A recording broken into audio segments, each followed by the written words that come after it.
अस्सलाम वालेकुम दोस्तों, कैसे हैं आप सब लोग? उम्मीद करता हूँ कि आप सब लोग खैरियत से होंगे। और आज मैं क्लैपडा में आया हुआ हूँ और मेरे साथ ज़िया भाई मौजूद हैं। तो ज़िया भाई कैसे हैं आप? अल्हम्दुलिल्लाह भाई, आप सुनाएं? ठीक है। अल्लाह का शुक्र है, मैं भी बिल्कुल ठीक-ठाक हूँ। काफ़ी सारे लोग मुझे बोल रहे थे कि हमें क्लैपडा से रिलेटेड जो है वो इन्फॉर्मेशन चाहिए। तो आज हमारे साथ ज़िया भाई मौजूद हैं जो कि क्लैपडा यूनिवर्सिटी के स्टूडेंट हैं। तो इनसे हम बहुत सारे क्वेश्चंस करने वाले हैं और आज की वीडियो बहुत ज़्यादा इन्फॉर्मेटिव होने वाली है, स्पेशली उन स्टूडेंट्स के लिए जो क्लैपडा यूनिवर्सिटी के लिए अप्लाई कर रहे हैं या जो क्लैपडा में आना चाह रहे हो पाकिस्तान से या किसी भी सिटी से। तो ज़िया भाई से हम सारा इनका प्रोसेस पूछेंगे, from university admission, interview to visa interview और इनकी सारी जो जर्नी पाकिस्तान से यहाँ तक है, वो सारी आज की इस वीडियो में हम कवर करेंगे। तो वीडियो को आप लोगों ने एंड तक देखना है। और बाकी जो लोग चैनल पर न्यू हैं तो मैं सबसे यही रिक्वेस्ट करूँगा कि चैनल को सब्सक्राइब करें। और अगर आप लोगों के कोई क्वेश्चन आंसर्स हैं तो आप मुझे कमेंट्स कर सकते हैं और मुझे इंस्टाग्राम पे भी आप लोग मैसेज कर सकते हैं।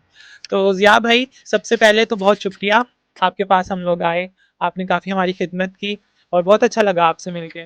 जी, बहुत शुक्रिया। ये तो फ़ेवर है आपका कि आप मेरे पास आए हैं। मुझे बड़ा अच्छा लगा क्योंकि पाकिस्तान से जब भी मैं मिलता हूँ, तो ऐसा लगता है जैसे मतलब कोई अपना ही मुल्क है ये। तो हाँ जी, आपका भी बहुत-बहुत शुक्रिया भाई। बहुत शुक्रिया आपका भी।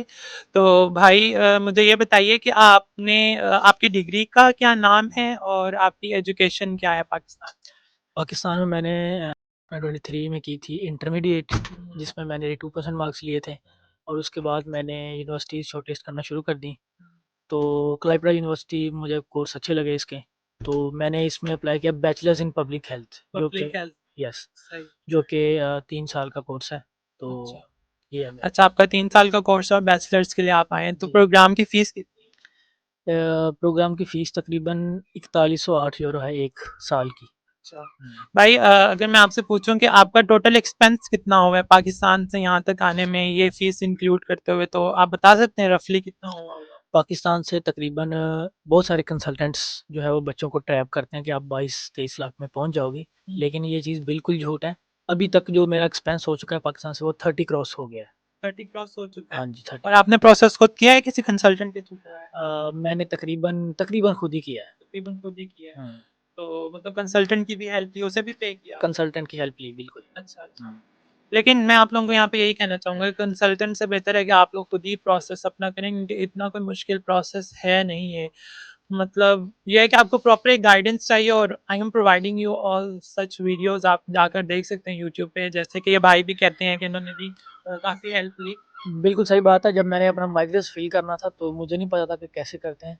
तो मैंने भाई की वीडियो देखी, यूट्यूब में सर्च किया तो भाई की सबसे टॉपर वीडियो आई और वो जो सारा प्रोसेस है वो मैंने फ़ॉलो किया और अल्हम्दुलिल्लाह मेरा प्रोसेस बिल्कुल ओके हुआ। तो भाई, कंसल्टेंट के बजाय आप लोग खुद प्रोसेस करना स्टार्ट करें, क्योंकि आप ऐसे पैसे भी ज़ाया करते हैं, अपना टाइम भी फ़ुज़ूल में ज़ाया करते हैं। कंसल्टेंट जो हैं, एक तो आपका टाइम ज़ाया करते हैं, वो आपकी चीज़ें टाइम पे नहीं करती, डिले हो जाता है और उसके अलावा उनको बहुत सारी चीज़ों का पता ही नहीं होता। बहुत सारी चीज़ों में वो खुद कन्फ्यूज़ होते हैं कि हमें क्या करना चाहिए। तो आप अगर अगर अपना प्रोसेस खुद करेंगे ना तो सबसे अच्छी चीज़ है ये। और अगर आप नहीं कर सकते तो फिर आप देख सकते हैं, किसी की हेल्प ले सकते हैं, लेकिन आप सारा का सारा प्रोसेस किसी से मत करवाएँ। मतलब कहीं-कहीं आपको हेल्प की ज़रूरत पड़ सकती है। यहाँ पे स्टूडेंट्स हैं जो मतलब आपकी हेल्प करते हैं, आप उनसे राब्ता कर सकते हैं और उसके अलावा आप मेरी वीडियोज़ से भी हेल्प ले सकते हैं। तो भाई, आप से मैं ये पूछना चाहूँगा कि क्लैपडा यूनिवर्सिटी का इंटरव्यू जो आपसे हुआ था, जो आपने पब्लिक हेल्थ एडमिनिस्ट्रेशन में अप्लाई किया था, तो उसमें आपसे किस तरह के क्वेश्चंस हुए थे? किस तरह का इंटरव्यू था? इसके बारे में थोड़ा बताइए। बेसिकली सबसे पहले उन्होंने मेरा इंटरव्यू क्या कहते हैं इंट्रोडक्शन लिया। तो इंट्रोडक्शन में मैंने बताया कि मेरा ये मेडिकल बैकग्राउंड है।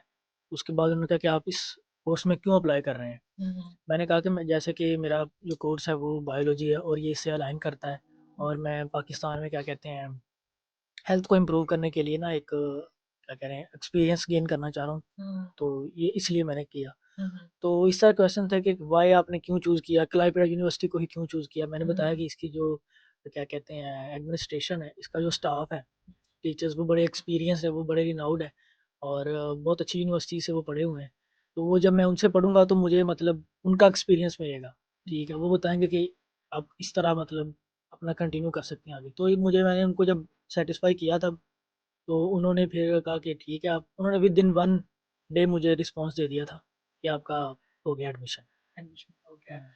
तो आप मुझे बता रहे थे, इन भाई से मेरी पहले भी बात हुई है, तो ये मुझे बता रहे थे कि इनके 2 इंटरव्यूज़ हुए थे। तो भाई दोनों इंटरव्यूज़ में सेम क्वेश्चन हुए थे? तकरीबन सेम हुए थे। मैं था मेडिकल बैकग्राउंड, तो उन्होंने कहा कि अगर आपका मेडिकल बैकग्राउंड है ना, तो जो 2 आपने प्रेफ़रेंसेस यानी एक एप्लीकेशन पर ना आप 3 प्रोग्राम्स में अप्लाई कर सकते हैं। मैंने 2 किया था आर्ट्स वाले सब्जेक्ट से, ठीक है? अच्छा। तो एक टूरिज़्म था, एक था स्पोर्ट्स। हुँ, तो उन्होंने कहा कि अगर आप मेडिकल इतने स्ट्रॉन्ग हैं, हुँ, तो आपने आर्ट्स में क्यों किया है? हुँ, तो फिर मैंने उनको सेकंड इंटरव्यू में ये जवाब दिया कि भाई मुझे कॉन्फिडेंस था कि मैं अपना कर लूँगा पब्लिक हेल्थ में। हुँ, तो वो तो मैंने ऐसे ऑप्शनल टिक कर दिए थे। हुँ, तो वो फिर जब वो सैटिस्फाई हो गए, तो हुँ, विदिन 1 डे उन्होंने मुझे रिस्पॉन्स पॉजिटिव दे दिया। सही। तो दोस्तों मैं भी आप लोगों को बस यही टिप्स देना चाहूँगा कि जब भी आपका इंटरव्यू हो, किसी भी यूनिवर्सिटी का हो, इट डज़न्ट मैटर कि वो क्लैप्टा यूनिवर्सिटी हो, केएसयू या कोई भी यूनिवर्सिटी हो, आप जितना नेचुरल रहेंगे ना, उतना आपके लिए बेस्ट होगा। जितना आप मतलब रट्टा लगाएँगे ना इंट्रोडक्शन को या इन चीज़ों को चैट जीपीटी करके मतलब सारी-सारी लाइनें याद करेंगे या रट्टा लगाएँगे पूरे-पूरे पैराग्राफ्स का, और वो आप उनके सामने जैसे स्पीच हम लोग जो पाकिस्तान में देते होते हैं स्कूल्स में, उस तरह नहीं अगर आप करेंगे ना, जितना आप नेचुरल रहेंगे ना, आप जितना नेचुरल शो कराएँगे, बेशक आपसे गलतियाँ होती हैं इंग्लिश में, आपकी इंग्लिश अच्छी नहीं है, लेकिन अगर आप नेचुरल रहेंगे ना, तो उनको भी लगेगा कि लाइक आप जो हैं वो जेन्युइन स्टूडेंट हैं। मतलब रट्टा लगाने की ज़रूरत नहीं है। इंटरव्यू में आपको बस नेचुरल रहना है, कॉन्फिडेंस अपना मेंटेन रखना है और किसी भी चीज़ में अटकना नहीं है, भूलना नहीं है कुछ भी, और आपने नेचुरल रहना है। तो ये मैं आप लोगों को इंटरव्यू की टिप दे रहा हूँ, जिससे आपका इंटरव्यू लाइक 90% क्लियर हो जाता है। बाकी कोई भी प्रोग्राम हो, आपके पास वैलिड रीज़न होना चाहिए। आपके फ्यूचर गोल्स जो है ना, वो परफेक्ट होने चाहिए। आपको पता होना चाहिए कि प्रोग्राम मैं चूज़ कर रहा हूँ, तो इस प्रोग्राम के बाद मेरे फ्यूचर गोल्स क्या होंगे, मैं आगे फर्दर इस चीज़ में क्या करूँगा। तो ये चीज़ बहुत इम्पोर्टेंट है, और उसके अलावा इंट्रोडक्शन आपने बहुत अच्छा सिंपल सा देना है, इतना लंबा कोई इंटरव्यू नहीं देना, इंट्रोडक्शन नहीं देना आपने। तो ये इंटरव्यू की टिप्स हैं। बाकी भाई, और लाइफ़ कैसी है क्लैपडा में? यहाँ पे सर्दी तो है, मैं देख रहा हूँ यहाँ पे हवा काफ़ी ज़्यादा चलती है, तो सर्दी में काम हो जाता है यहाँ पे? सर्दी में काम तो हो जाता है अगर बंदा करने वाला हो तो। हुँ, लेकिन रिकमेंडेड यही है कि जो पाकिस्तान से बंदा आ रहा है, वो अपना अगर एक्सपेंस खुद उठाना चाहता है, हुँ, तो उसके लिए जो चीज़ है वो बहुत अच्छे तरीके से गाड़ी सीख कर आए हुँ, और बुकलेट या फिर इंटरनेशनल लाइसेंस को लेकर आए। हुँ। भाई लाइसेंस तो बहुत इम्पोर्टेंट चीज़ है। लाइसेंस तो सबसे ज़्यादा इम्पोर्टेंट चीज़ है। जो भी बंदा पाकिस्तान से आ रहा है, वो लाइसेंस अपना लाज़मी लेके, बेशक आपको चलाने नहीं आती अच्छी गाड़ी, लेकिन लाइसेंस आपके पास एटलीस्ट होगा, तो उससे ये है कि काफ़ी चीज़ें जो है ना बेहतर हो जाएँगी यहाँ पर। तो भाई काम कैसा है बोल्ट वोल्ट का यहाँ पे? आप फूड डिलीवरी कर रहे हैं? जी भाई, मैं फूड डिलीवरी कर रहा हूँ। हुँ, तो फूड डिलीवरी में लाइक सही अर्निंग हो जाती है? तकरीबन हो जाती है, अच्छी अर्निंग हो जाती है। बंदा अपना क्या कहते हैं रहन-सहन और अपना फ़ीस वग़ैरह, हुँ, एक्सपेंसेस और अपनी जो उसकी रेज़िडेंस की फ़ीस है, वो बंदा निकाल लेता है ईज़िली। निकाल लेता है।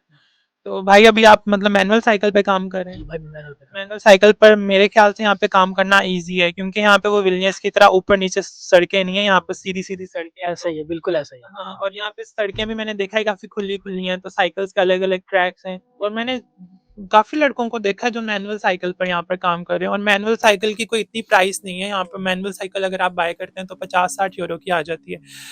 ऐसे वो तमाम बच्चे जो पाकिस्तान से यहाँ पर आते हैं और जिनके पास लाइक पैसे नहीं होते और वो घर वालों को मज़ीद तंग नहीं करना चाहते हैं, क्योंकि हम सब लोग मिडिल क्लास फैमिली से ही आते हैं, हम लोग कोई इतने अमीर घरों से नहीं उठ कर आए यहाँ पर। हम यहाँ पे कुछ बनने के लिए ही आते हैं, तो स्टार्ट में यही होता है कि हमने स्ट्रगल करनी होती है। तो वो तमाम बच्चे जो पाकिस्तान से यहाँ पर आते हैं जिनके पास लाइक शुरू में पैसे नहीं होते हैं, तो उन लोगों के लिए यही सजेशन है, जैसे भाई यहाँ पर आए, इन्होंने मैनुअल साइकिल ले ली। बेशक मुश्किल है स्टार्ट में, लेकिन आपके पास फिर पैसे जब आ जाएँ तो फिर आप अभी इलेक्ट्रिक साइकिल ले लें। अगर आपके पास पैसे हैं तो फिर तो मसला नहीं, आप आते साथ इलेक्ट्रिक साइकिल ले लें, लेकिन अगर आपके अंदर करेज है, हौसला है, हिम्मत है, तो आप मैनुअल साइकिल पर भी काम कर सकते हैं, जैसे ये भाई कर रहे हैं। जैसे मैंने भी स्टार्ट किया था लिथुआनिया में, मैनुअल साइकिल से काम करना स्टार्ट किया था, फिर 1 मंथ के बाद मैंने अपनी इलेक्ट्रिक साइकिल ली थी। तो टाइम के साथ-साथ चीज़ें आपको चेंज करते जाना चाहिए। और भाई उसके अलावा यूनिवर्सिटी की पढ़ाई कैसी है? आसान है? आपको क्या लगता है कि आप मतलब ईज़िली कोर्सेज़ पास कर लेंगे, मतलब कंटिन्यू कर लेंगे आसानी यूनिवर्सिटी से? की पढ़ाई बहुत बहुत अच्छी है हुँ, और कोई इतनी मुश्किल नहीं है। हुँ, वो लेक्चर में हम समझाते हैं कि आपने ये चीज़ें करनी है, ये चीज़ें आपने पढ़नी है हुँ, और पढ़ने के बाद जो आपको समझ आया ना, हुँ, वो आपने लिखना है, लेकिन वो एआई जनरेटेड नहीं होना चाहिए। हुँ, चाहे वो हमें मतलब अब मेरे प्रोफ़ेसर ने मुझे एक लिंक दिया, हुँ, वो मैंने तकरीबन 3 पेजेज़ का था, वो मैंने पढ़ा और मैंने उसका एक पैराग्राफ लिख के उसको दिया। तो मैंने एआई से जनरेट नहीं किया था, बहुत वो इम्प्रेस हुआ कि आपने खुद की है। मतलब पढ़ाई यहाँ की ठीक है, अच्छी है, ईज़ी है, मुश्किल नहीं है इतनी। अच्छा, यहाँ पे आप डॉम में रह रहे हैं, डॉम के क्या एक्सपेंसेस हैं आपके, कितना रेंट वगैरह दे रहे हैं आप? इसका जो इन्होंने डिपॉज़िट लिया था वो था 300 और जो मंथली इसका रेंट है वो है 150 यूरोज़। 150 यूरोज़ का रेंट है। भाई मुझे ये बताइए कि आपने जो वीज़े का इंटरव्यू दिया था उसमें क्या क्वेश्चन? उसमें उसने सबसे पहले तो मेरा कहा कि इंट्रोड्यूस योरसेल्फ। उसमें मुझे थोड़ा-सा हौसला कि शुक्र है भाई उसने रॉकेट साइंस सवाल नहीं पूछ लिया। तो फिर उसने पूछा, मेरा ना इंटरव्यू बहुत सवाल छोटा हुआ था। लड़कों के होते हैं इंटरव्यू 15 मिनट के, 20 मिनट के, 25 मिनट के। उसने मुझसे 2-3 क्वेश्चन किए, why you choose this course? Why you choose Lithuania? And what are your future goals? तो मैंने उसको इतना इम्प्रेस किया, मतलब मेरा इंटरव्यू बहुत अच्छा हुआ था। तो उसने तकरीबन मेरा रफ़ली 4 मिनट का इंटरव्यू था मेरा। अच्छा, अच्छा। तो कौन सा माइग्रेस था आपका? माइग्रेस 11 था मेरा। माइग्रेस 11। माइग्रेस 15 बहुत ज़्यादा रिजेक्ट कर रहा था 15 इस बहुत बार। रिजेक्ट कर रहा था, ऐसा ही है। ऐसा ही है। तो जो इंटरव्यू मेरा भी हुआ था ना माइग्रेस 9 का हुआ, तो वो भी इसका 5 मिनट का हुआ था। लाइक उन्होंने पासपोर्ट का पहले पूछा था, शो योर पासपोर्ट, उसके बाद उन्होंने इंट्रोडक्शन लिया, why you are choosing this course, why this university, why Lithuania, who is sponsoring you, और ये पूछा था कि आप किसी और कंट्री में पहले गए हो या नहीं गए हो। तो इसी तरह के सिंपल क्वेश्चंस भी होते हैं, इतने मुश्किल क्वेश्चंस नहीं होते हैं। बट इस दफ़ा बहुत सारे लड़कों की रिजेक्शंस भी हुई हैं और काफ़ी ज़्यादा इस दफ़ा रिजेक्शंस हुई हैं। वैसे जिस टाइम मैंने अप्लाई किया था, एक भी बच्चे की शायद रिजेक्शन नहीं हुई थी, सारे बच्चों को वीज़ा ग्रांट हुआ था। इस दफ़ा काफ़ी मुश्किल हालात हैं, है ना? मुश्किल हालात ऐसे ही हैं क्योंकि लड़के जो है ना वो ज़्यादातर प्रोसेस कंसल्टेंट से करवाते हैं और वो बहुत चीज़ें जो हैं वो सिंपल को कॉम्प्लेक्स बना के आगे दिखाते हैं। फॉर एग्ज़ाम्पल मुझे जब था ना, मैं बैंक स्टेटमेंट का अरेंज कर रहा था, तो मुझे ये था कि मैं खुद अपना स्पॉन्सर बनूँ या अपने वाले साहब को बनाऊँ। कोई गाइड करने वाला ही नहीं था। कंसल्टेंट ने कहा अपने अगर अकाउंट में रखोगे तो ज़्यादा अच्छा इम्पैक्ट पड़ेगा। तो भाई तुम रिप्रेज़ेंट अगर अच्छी तरह से करोगे तो ही इम्पैक्ट पड़ेगा ना। जी। तो उन्होंने कहा कि जब मैंने अपना एफ़िडेविट बनाया स्पॉन्सरशिप का, उसमें मैंने अपने वाला साहब को मेंशन किया। तो उन्होंने मुझसे ये क्रॉस क्वेश्चन किया कि आपका अकाउंट अपना है, स्पॉन्सर आपके वाले साहब हैं। आप मेंशन करें कि किस जगह पर आपके वाले साहब आपको पैसे ट्रांसफ़र कर रहे हैं। तो मैं भाई वहाँ पर फँस गया, क्योंकि पैसे मेरा कज़न मेरे अकाउंट में ट्रांसफ़र कर रहा था, उससे मैंने लिए थे ना मेरे कज़न से। इसीलिए मतलब मैंने अपनी बैंक स्टेटमेंट वाली वीडियो में भी ये बताया हुआ है कि जब आप के फादर आपको स्पॉन्सर कर रहे हैं तो आपके फादर के अकाउंट से आपके अकाउंट में पैसे ट्रांसफर होने चाहिए, और उसमें जब आप ट्रांसफर कर रहे होते हो तो उसमें एक ऑप्शन भी होता है transfer to family and friends. तो आपने वो ऑप्शन सेलेक्ट करना है, और आपने पैसे एकदम ही सारे नहीं भेजने, आपने थोड़े थोड़े करके डिफरेंट फिगर्स में, लाइक 5 लाख 5,000 इस तरह करके, 6 लाख 6,000 इस तरह करके, कि जिससे ये ना लगे कि लाइक कोई फेक पैसे आ रहे हैं। आराम आराम से पैसे आपने ट्रांसफर करने हैं। और भाई आपने कितनी बैंक स्टेटमेंट शो कराई थी? मैंने तकरीबन करवाई थी भाई 31 लाख की। 31 लाख की। और रिक्वायर्ड कितनी थी? रिक्वायर्ड तकरीबन होती है 22-23 लाख। 22-23 लाख आपने खुद से ही ज्यादा करवाई? जी भाई। अच्छा। और बैंक स्टेटमेंट आपने सिर्फ अपनी भी शो कराई थी या फादर की भी कराते हैं? जब ये मेरे साथ मसला हुआ था ना, तब मैंने उनको एक एफ़िडेविट बना के दिया कि मेरे वाला साहब स्पॉन्सर हैं। उनके पास वो हैं, एक टीचर हैं, वो गवर्नमेंट टीचर हैं और वो हैं बिज़नेसमैन, वो फार्मर हैं। हम क्रॉप्स वगैरह सेल करते हैं, जो कि मैंने अपने प्रीवियस एफ़िडेविट में मेंशन किया था। तो फिर वो उससे अलाइन हो गया।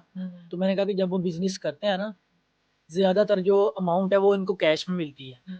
तो वो जो ये जो मेरे कज़न है ना, कज़न का मैंने मेंशन नहीं किया कि ये मेरा कज़न है। मैंने कहा इसको हमने क्रॉप सेल की। मेरे फ़ादर साहब ने कहा कि मेरे जो बेटा है वो बाहर पढ़ने जा रहा है, डायरेक्ट उसी के अकाउंट में ट्रांसफ़र कर।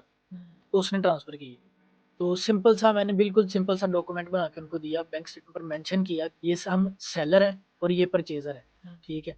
बिल्कुल सिंपल, जो मतलब एक बच्चा भी समझ सकता था ना, सिंपल काम करके उसको दिया। तो उसने विदिन 1 वीक मुझे डिसीजन दे दिया। अच्छा। और आपका जो बैंक स्टेटमेंट थी वो आपने कब निकलवाई थी, यहाँ आकर या उधर ही निकलवा ली? जब मैंने टीआरपी कलेक्ट किया ना मलेशिया से, तो तब मैंने उठवाई थी बैंक स्टेटमेंट। अच्छा, अच्छा। मेरा तो जैसे डिसीजन आया था तो मैंने डिसीजन के फ़ौरन बाद ही बैंक स्टेटमेंट निकलवा दी थी। लाइक तकरीबन कोई मैंने 1 महीने तक रखे थे पैसे बैंक में।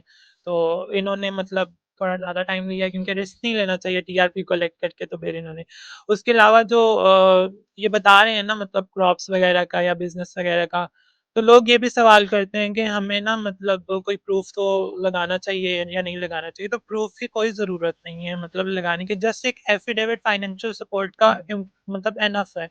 अगर आप लगाएंगे ना, जितने ज़्यादा आप डॉक्यूमेंट्स लगाएंगे अपना केस उतना ज़्यादा कॉम्प्लिकेटेड होगा, वो उतना ज़्यादा उस चीज़ को गहराई से देखेंगे। आप जितना सिंपल रखेंगे चीज़ों को, जो जो चीज़ें रिक्वायर्ड है मतलब उतनी रखेंगे, आपका केस उतना स्ट्रांग होगा।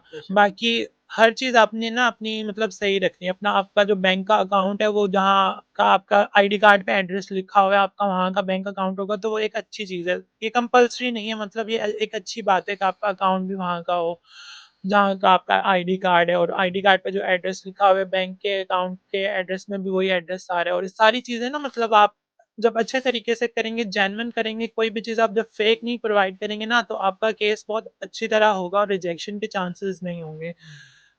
बाकी आप मतलब कब यहाँ पे पहुंचे हैं विलियम्स की तरह लैपटॉप? मैं क्लाइपेडा में आया हूँ तकरीबन 9 अक्टूबर। 9 अक्टूबर को आप यहाँ पर आए हैं, और आपने कहाँ से अपना प्रोसेस करवाया था?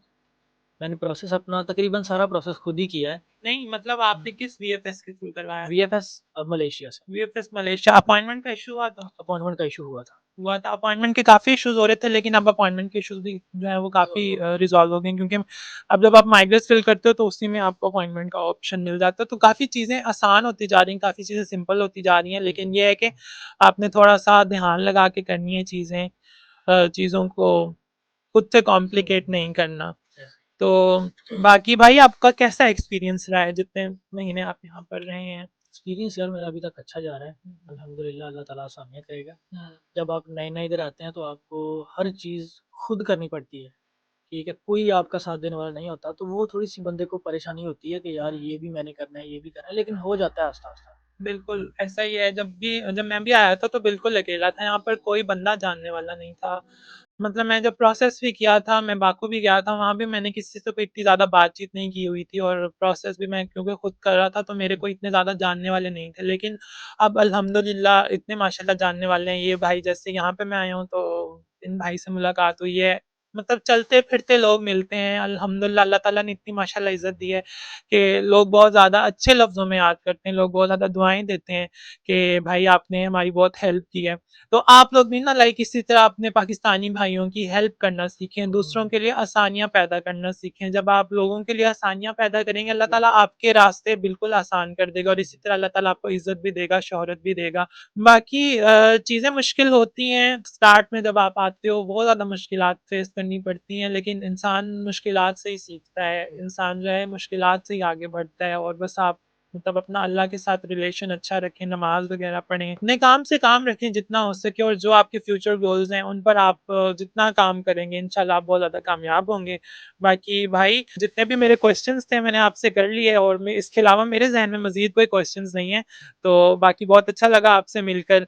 थैंक यू सो मच, आपने टाइम दिया। मिलेंगे इंशाल्लाह आपसे दोबारा भी। विलियम्स में आप कभी आए तो इंशाल्लाह ज़रूर मुलाकात होगी।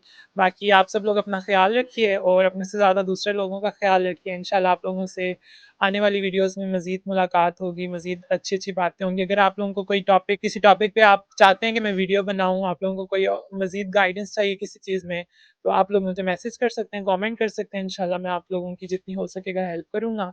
बाकी अपना ख़्याल रखिए। अल्लाह हाफ़िज़।